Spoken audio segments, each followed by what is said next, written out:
mitra sadaya kumada ramang, alhamdulillah Mang hibar pangdungati para wargi tiasa mancen tugas dari neraskeun hanca dongeng nu katunda.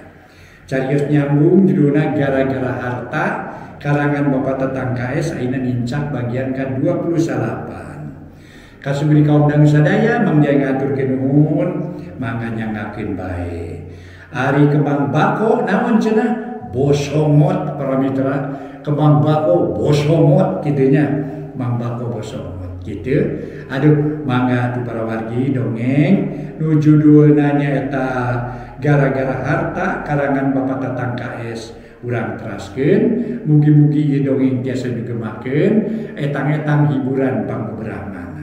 Mangga para mitra, carios nyambung judulna gara-gara harta karangan Bapak Tatang KS dina bagian ke-28. Wilujeng ngadangukeun.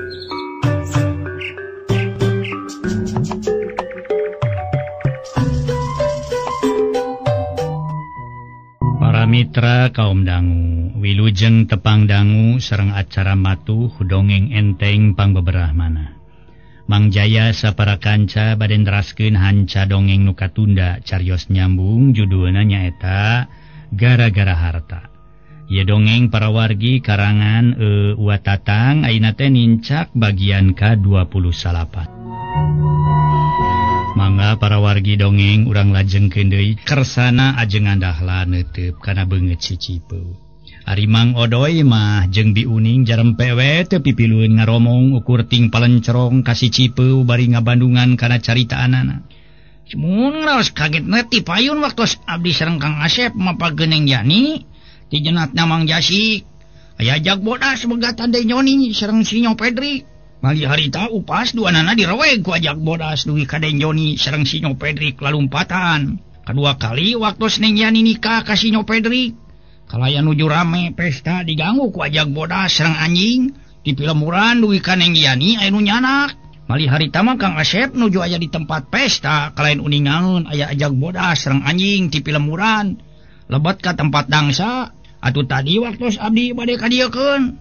Tos bade mudun ningal abringan upas aya kana 10 urangna sareng kompeni opatan bade narajang. Atuh abdi teh reuwas pasti we amprok sareng abdi. Sajambe ti kitu sok ingis teras ngaprak ka gunung. Lajeng Kang Asep sareng Neng Yani kapenak. Kena tangtos we ditewakna. Ari abdi bade wangsul deui ngawartosan Kang Asep parantos tebih. Akhirna mah abdi nyumput we di rungkun saliara jalaran sieun katangkep. Ngaturi upas sareng kumpeni nuju narajang teu katingal ti mana torojolna. Ujug-ujug cilang ajag bodas luncat sareng ngarontok ka upas. Abdi ngaros kagetna teh ku eta we ajag bodas dibedil ku kumpeni aya 3 kalina henteu paeh. Kalaka ngebul sirahna ge. Tak kitu malika ngarontok ka kumpeni teras direweg kumpenina. Atuh upas nu sanesna ge tinggol sir we. Teras dibaberi ku ajag bodas. Tak eta nu abdi mangaros kagetna teh mama. Nah ajag bodas kajajaden kitu. Cek si Cipeu ka papanjangan nyaritakeun manggihan ajag bodas ngareweg kumpeni. Atuh Mang Odoy kakala nyarita. Para mitra sanes Mang Odoy pentingnya. Mama ajengan dahlan maksudna teh. Ya, sugan lain saajag-ajag. Nah, ari dibedil teu teurak mah. Saur Mama ajengan dahlan. Atuh Mang Odoy nu tita tadi para mitra. Jempe wae ngabetem wae teh ku ayeuna kakara nyarita. Sumun upami kitu mah sanes saajag-ajag na Mama. Duh, abdi ge nguping keterangan kitu teh ti si Cipeu. Ngeros kaget teh sareng asa nemean aya ajag teu teurak dibedil. Komo kitu aya 3 kalina dibedil ku kumpeni. Majar sirahna dibedil kalah ka ngabul. Cek Mang Odoy atuh Bi Uning pamajikanana nu ayeuna kakara nyarita. Pamajikanana ayeuna mah kakara nyarita. Eta mah ajag nu boga ilmu kabadukan teh meureun abahna. Cek Bi Uning. Atuh kersana ajengan dahlan gumujeng kalawan saurna.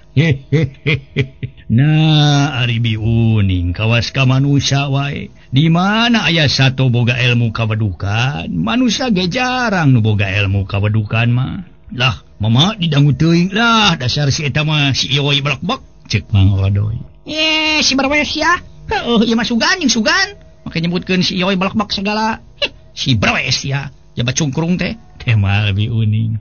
Ari si Cipeu harita batuk buguh we Bi Uning reuwas. Keur mah manehna rada gehgeran atuh Bi Uning pok. Alah sia borojol. Ih ampun teuing. Dasar bangkong borojo ih. Angernya bi uning ari geus ngacote, saur Ibu Ningsih bari mesem. Atuh da ieu si cungkrung ngareurewas wae Ibu Haji lah.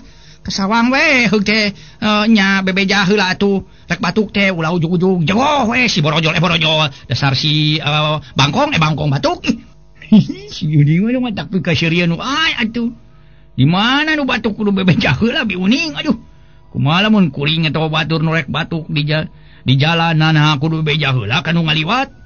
Berencek batur teh mang sabodo teuing rek batuk rek deme kumaha dinya ceuk kitu. Cek Cicipeu. Karasa ajengan dahlan neme sasauran deui. Jadi Neng Yani teh rek terus di ditu cenah pinawa kana kitu mama. Bade teras calik di sesepuhan abdi da saur anjeunna ge. Tibatan kedah mulih deui ka Sarakano yos pegat nyawa cenah mama. Teh masih Cicipeu. Nyaka ajeun arek tuluy cicing di ditu mah mudah-mudahan we sing salamet saterusna. Mung eta kumaha tu amanah upami Neng Yani keukeuh palai nikah ka si Asep. Kitu deui si Asep palai nikah ka Neng Yani, saur Ibu Hajah Ningsih bari ngalirik ka kersa ajengan dahlan. Teuing atuh mama ge ngarasa bingung ibuna. Bingungna teh kahiji Neng Yani dinteun teu ge boga salaki ka si Nyo Pedri. Dina teu boga salakina ge kapan kudu aya piwalieunana. Sedeng aya ge lanceukna kapan teu ngidinan adina dipiharep ku si Asep. Kalah dikawinkeun ka si Nyo Pedri. Turus sasat dipaksa. Geus geura ngaso heula ka ditu peu bisi geus tunu. Mangkaning isuk rek nanyak deui, saur kersa ajengan dahlan. Da puguh si Cipeu bener-bener geus tunu.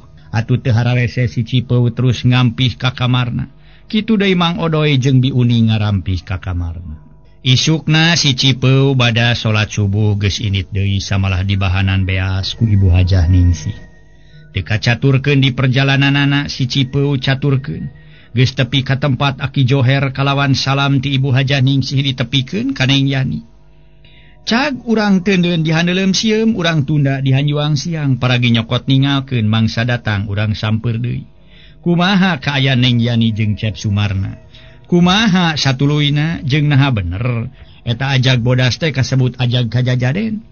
Lamun nya teh mah eta ajag bodas kasebut ajag kajajaden, saha atuh nu jadi ajag kajajaden teh? Samodel aya maung kajajaden sok aya cenah para mitra. Manusa jadi maung kajajaden. Malikan kana perkara Denjoni sanggeus Neng Yani eueuh teh tur dianggap geus maot, diroga hala ku sato galak teh kaayeunakeun loba marung kawut hate.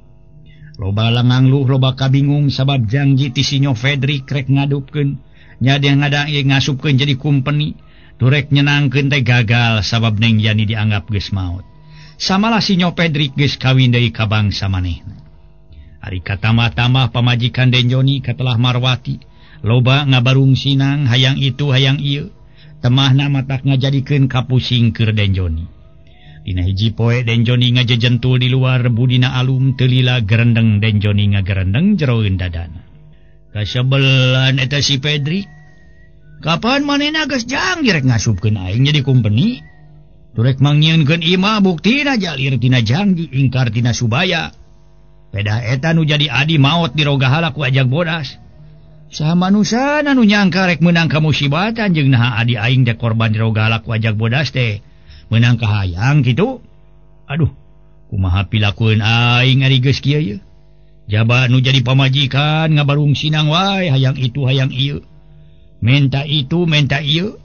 Mani teu ngaraskeun pisan kapanyaho aing teh usaha teu boga gawe. Piraku aing kudu jadi bangsat onaman mah atawa jadi garong pikeun nyumponan kaperluan rumah tangga. Kitu gerentes hate Denjoni leng ngalamun meni antebna keur teu lila Denjoni ngagereneng. Tah, kakara inget ayeuna mah kapan ti heula aing kungsi napaan hiji pependeman deukeut tangkal muncang teh ngan harita teh teu meunang ilham pisan. Nah digali wae kitu suganya di eta tempat pependeman harta karun. Sakumaha katerangan ti aki dukun? Ku aing rek digali sia. Moal ti beurang sawa bisi anu nganyahoankeun kajeun kewe dina mangsana peuting. Kitu gerendengna Denjoni nu kadua kalina. Inget kana pependeman harta karun. Keur kitu torojol Marwati pamajikanana gek diuk gigireunana tuluy nyarita bari budina alum. Kang Jon kumaha tuh urang teh Kang Jon? Naon kumaha teh Wat? Teh mah Jonineut nya perkara kaperluan sapopoe. Moal hade unggal poe rek barang penta wae kanu jadi kolot mah. Da bigi moal nya kasebut anakna ngarasa era tuh terus-terusan menta kanu jadi kolot. Teu boga sangueun menta, teu boga sameleun menta. Teu boga itu, teu boga ieu menta ka kolot. Sakuduna mah urang teh kasebut nu jadi anak mere ka kolot. Atuh matak naon nyiar pagawean ka kota, piraku ari daek liar mah teu meunang pigaweun. Da sagarupa ge kudu diikhtiaran, ulah hayang itu hayang ieu kumaha pangeran, kumaha Gusti. Di mana ya rezeki nu ragrag ti luhur langit atuh, tetep we datang rezeki mah kudu ku jalan ikhtiar. Boh digawe, boh dagang. Cik Marwati ngajujurung kudu neangan pagawean kanu jadi salaki. Ieu Wat, akang ge lain teu ngarti kana kawajiban salaki salaya kanu jadi salaki kanu jadi pamajikan. Lain teu ngarti kawajiban salaku nu jadi salaki. Oge lain teu hayang ikhtiar atawa neangan pagawean ngan kudu digawe teh di mana atuh. Ngalamar mah geus ngalamar ka ditu ka dieu eueuh lowongan. Rek dagang teu boga modal, jabat ti kitu akang eueuh keahlian kana dagang teh. Eueuh pakna kana dagang teh nu matakeun lah wayahna sing sobar we. Asa piraku hirup urang rek ieu bae. Tapi insyaallah engke sore akang rek karu jadi babaturan. Maksudna merek milu usaha we ka manehna sugan manehna karunyaeun ka akang. Teu kitu sugan we ya milik nu teu disangka-sangka. Sabab sanu nyaho kana nasib jeung permilikan jelema. Ceuk Den Joni ngan henteu dicaritakeun yen manehna rek ngali pependeman harta waris atawa harta karun anu henteu sabaraha jauh ti wawangunan imah ditinggal inung bapana nu dijual ka ibu hajah ningsih deukeut tangkal muncang. Atuh hayang nyaho ngumahakeun atuh Kang Joni ari boga sobat mah sugana manehna bisa mawa usaha. Kana naon pokona mah meunang rezeki nu halal. Da piraku kasebut geus rumah tangga masih keneh nyusahkeun wae kanu jadi kolot. Saleuheung nu jadi kolot aya bae atawa boga bae. Sakuduna mah nu jadi anak mere ka kolot. Cik Marwati tuluy ka jero deui kalawan pantona dikonciking. Para wargi anu mulia, mangsa beurang geus nganci ka mangsa peuting. Batara Surya geus ngiles ningalkeun sabudeurna madhab. Kersaning kawenangan sareng kamurahan Allah Subhanahu wa Ta'ala. Atuh harita para mitra peuting kaganti ku baranang. Peuting kaganti ku baranangna beurang pon kitu deui beurang kaganti ku baranangna bentang di langit. Anu memang langit anu warnana semu bulao. Atuh para wargi ting kartip ting carela kelir mutiara atawa permata ngabarak dina buludru. Angin peuting ngadalingding ngoyageun sagala daunan nu aya di eta tempat. Sora sasatua nu biasa sok disada tetur liar ti peuting. Geus mimiti disarada kayaning ciang-ciang jeung cari cangkas katut jam. Geus ampir jam 10 harita teh di luareun wawangunan sepi jempling. Teu kadenge nu batuk-batuk acan da pugu umumna geus pada sarare. Tapi di hiji imah aya keneh saurang lalaki keur ngajejentul di kamarna. Bari nonggongan pamajikanana nu geus ngagebra. Eta lalaki tayalian iwati Den Joni keur ngalamun tur boga niat rek ngali harta waris nu geus dicita-cita ku dirina. Tapi sakapeung niatna para mitra atuh anu niatna gede ge sakapeung rada mureng kahalangan ku kasieun. Akhirna antara niat jeung panghalang tarung atuh peta pangaruh tarung pangaruh. Lamun tarung teh mah ceuk niat buru-buru laksanakeun maksud maneh jeung tuduhan anjeun lamun anjeun hayang beunghar. Ceuk panghalang tong jadi sabab dina mangsa kiwari keur genting bisi andika cilaka. Kitu tarungna antara niat jeung panghalang nu aya jeroeun dada Den Joni peuting harita. Atuh para wargi anu mulia naon pangna Den Joni mandeg mayong niatna? Sabab pajamanan harita beuki dieu asa beuki harengheng. Atuh kating triman kaganti ku karisi, katenangan kaganti ku karingrang. Timbul katagiwuran ku ayana para pamuda di unggal pilemburan geus obyag dibarengan ku leberna wawane nu hayang ngusir kaum penjajah. Inti sarina para pemuda ngabela bangsa katut nagara jeung agama. Ulah nepi ka sapapanjangna jadi panyiksa kaum penjajah. Ngan ceuk istilah ka ayeuna keun teh mah ngayakeun pemberontakan sanajan para pamuda atawa kasebut laskar ukur ngagunakeun pakarang bedog jeung bang buruncing katut para pakarang sejena ge teu kahalangan ku kitu malah sumangetna lireseun ngabubulak di banjur ku minyak bensin. Atuh keurahayat di pakampungan mah kumangsa harita ngarasa tagibur babakuna mah keur jiwa nu geus karolot boh lalaki boh awewe. Lain tagibur jeung pinuh kasieun ku bangsa penjajah bae anu ngaieu harita teh ngasra kapilemburan neangan laskar-laskar bari teu kurang nu ditewakan ku bangsa kumpeni tina jalan dipitnah ku bangsa sorangan keneh majarkeun ngampihan laskar majarkeun sok nyumbang dahareun ka laskar sajabati kitu teu kurang rahayat anu dikukuntit ku karisi diudag-udag ku karingrang ti bangsa Karaman kasebut ku gorombolan manehna lain ngabela nagara jeung bangsa katut agama nu puguh mah nimbulkeun kajahatan jeung kabiadaban karahayat nu tanpa dosa. Nya harita hartana dirurud, nya jiwana ditandasa, atuh imahna loba nu didurukan. Cag urang tuna heula ngadadarkeun kaayaan zaman harita kasebut zaman pemberontakan jeung zaman gorombolan. Malikan kana perkara Den Joni nu masih keneh ngajejentul di kamarna, bari nonggongan nu jadi pamajikan teh ngalaman asa beuki antem.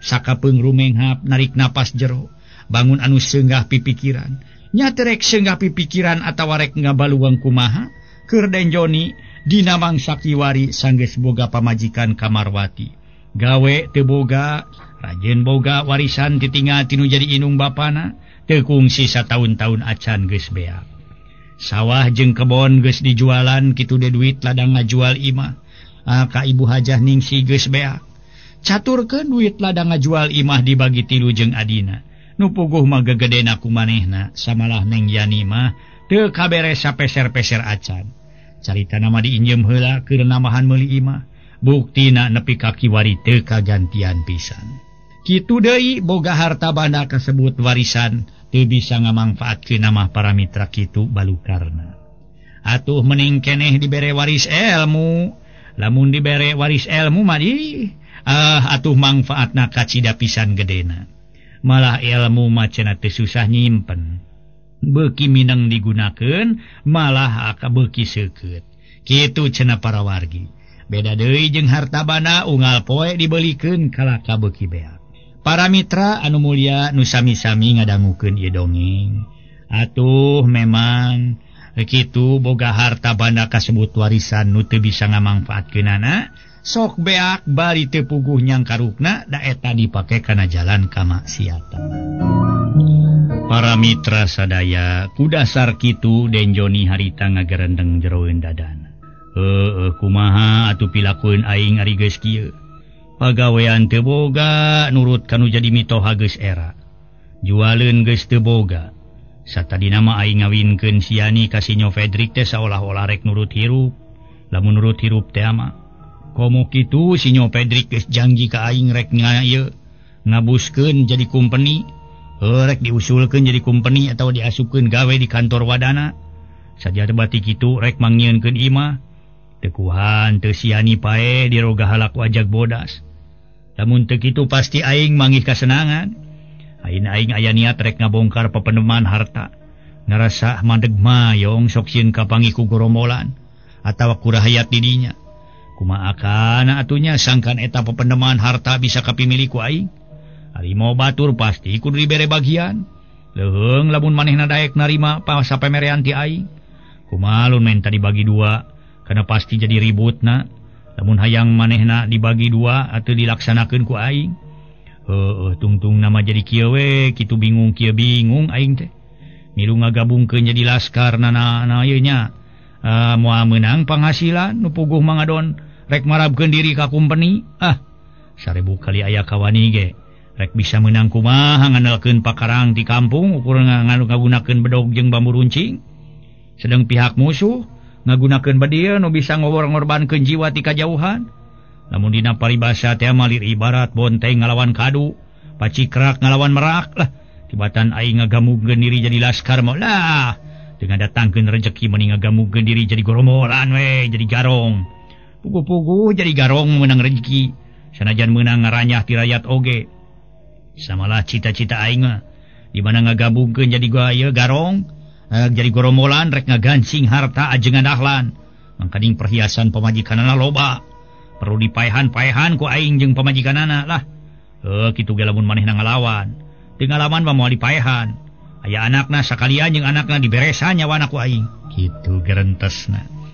Lamun Den Joni jadi kata talanjuran para mitra boga itikad nu ngadatangkeun pidorakaeun jeung pidosaeun make aya pikiran rek jadi gorombolan tibatan ngagabungkeun diri jadi laskar pembela bangsa jeung nagara katut agama. Lamun ingkar teh mah Den Joni ingkar tina kamanusaan, ingkar tina papagon agama, tina bakating ku baluweng-baluwengna pipikiran. Akhirna eleh pangaruh kamanusaan teh ku pangaruh setan ida jillatnatullah. Geus kitu mah goloyoh Den Joni ngedeng ngeukepan anu jadi pamajikan nonggongan bari teu lilir-lilir. Teu kungsi sawatara menit reup Den Joni sare meni ujug-ujug ngatibra kawas aya nu nyirep. Nyaan itikadna Den Joni geus giligna teh isukna init bebeja kanu jadi pamajikan. Rek ngumahakeun pagawean ka sobatna nu puguh mah rek ngagabungkeun diri jadi bangsa karaman, tayalian jadi rampog atawa goromolan, teu kacaturkeun di jalana tur diburu gancangna carita Den Joni geus anjog ka hiji pagunungan nu eueuh pilemuran pisan nya beunang disebutkeun setengah leuweung. Sakurilingna katutup ku rupa-rupa tatangkalan. Harita Den Joni keur juntang janteng bari luak liuk teh teu kanyahoan ti mana torojolna. Ujug-ujug aya nu nanya ku saurang lalaki tukangeunana. Si horeng nu nanya teh kapala gorombolan. Kaluar ti jero guha, sedeng Den Joni harita teu katingalieun eta tempat teh aya guha, sabab lawangna ditutupan ku bangsa regang jeung dangdaunan, katingalina mah siga rungkun. Saha nikah ha? Laskarnya atawa mata-mata walana ha? Pokna nyangka laskar atawa nyangka mata-mata ti pihak walana ka Den Joni. Puguh we Den Joni ngaranyug sabab aya nu nanya tukangeun. Gilak Den Joni malik ana breh saurang lalaki. Pangawakan jangkung baadag buuk jabrig tarang dibengker kulamak. Kumis baplang sanggadulang tur godegemen harita teh pendek nama wah beungeutna budi amprotan. Bilang bahar kencaka katuhu, batu ali rimbil menite sirikna minuhan ramo kencaka tuhu. Harita para mitra Den Joni dina nemalanana semu geumpel. Abdi wasta Joni bapak laskar silaing tanya kapala rampog bari mureleng harita anak buahna duaan ngadeuketan Den Joni bari nyaroren bedog sanes pak abdi mah sanes laskar sanes mata-mata nu bener sia silaing ngomong teh bising disapaatkeun beung silaing deuleu leres pak abdi mah sanes laskar rek naon silaing ha maksud silaing make datang ka tempat dewek na keur nyilidik tempat dewek di dieu pikeun laporkeun ka laskar atawa ka kumpeni. Abdi mah kadi teh ngahaja bade ngagabungkeun diri ka pasukan bapa. Dan abdi teh diancam ku laskar kedah lebet janten laskar. Ning abdi mah teh maksa janten laskar. Tibatan janten laskar meni ngiring ka leuweung sang bapa. Tema Den Joni terang-terangan rek ngagabungkeun diri jadi gorombolan. Bener silaing rek ngagabungkeun diri ka pasukan dewek. Saleresna pa heug ku dewek ditarima jadi anggota dewek. Tapi awas lamun silaing ukur ngabeungetan. Bari isuk jaga ninggeto aya nu nyerang ka ieu tempat. Ulah majar kumaha janggi ngagalancang hulu silaing. Adung, sama aping ku silaing ge jalma. Lamun nyieun kurang ajar tong make laporan ka dewek, beresan nyawana. Bari para mitra nyebutan beresan nyawana teh. Manehana teh ngantelkeun curug kana beuheung, maksudna mah disapatkeun beuheungna alias ditigas. Siap, ceuk anggotana nu katelah adung. Geus kitu mah Den Joni dibawa ka jero guha nuturkeun kapalana. Datang ka jero guha nyampak anggotana.